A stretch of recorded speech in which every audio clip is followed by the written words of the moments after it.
আমার বাবা 9 মাস ধরে জেলে। আমার বাবাকে আমার ফুপিরা ইচ্ছা করে জেলে ঢুকাই রাখছে আওয়ামী লীগ বলে। আমার বাবাকে বের করে না, 9 মাস হয়ে গেছে।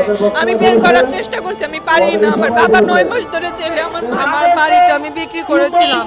ওই বিএনপির কিছু নোংরা খারাপ লোকগুলো চাঁদা চেয়েছিল 10 লাখ। আমি চাঁদা দিতে ইচ্ছুক হই নাই দেখে আমার বিরুদ্ধে মিথ্যা মামলা দিয়ে জেল হাজতে ঢুকিয়ে দিয়েছিল।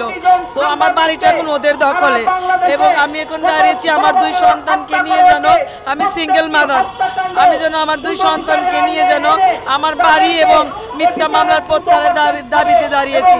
যেন এই যে মিথ্যা মামলা দিয়েছে এই মামলাটা যেন আইনগতভাবে স্বরাষ্ট্রমন্ত্রী এবং আমাদের যে সরকার আছে আমার যেন এই দাবিটা তাদের নলেজে আসে এবং তারেক রহমান ভারপ্রাপ্ত চেয়ারম্যান বিএনপির সে যেন তদন্ত করে সঠিক সিদ্ধান্ত নেয়। তার দলের যে নোংরামি এবং চাঁদাবাজি করছে তাদের বিরুদ্ধে দল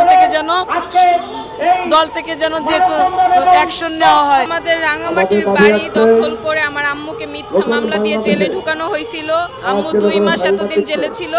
তারপর আমি হাইকোর্ট থেকে আম্মুকে জামিন নিয়ে বের করছি অনেক কষ্টে।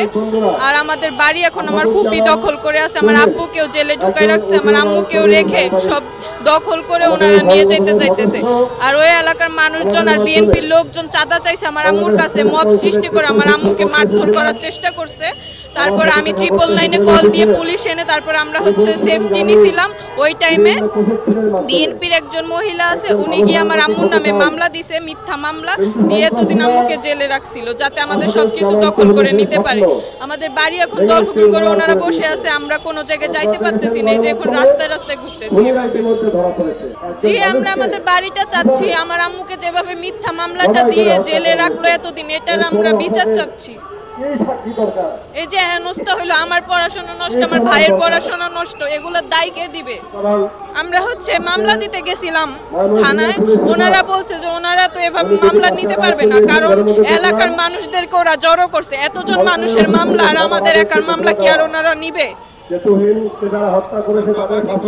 আমার বাবাকে আমার ফুপিরা ইচ্ছা করে জেলে ঢুকাই রাখছে আওয়ামী লীগ বলে। আমার বাবাকে বের করে না, 9 মাস হয়ে গেছে।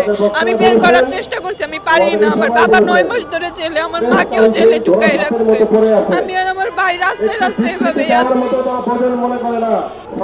ওই জায়গাটা এমন হয়ে গেছে যে এখন আমাদের বিচারই কেউ নিবে না।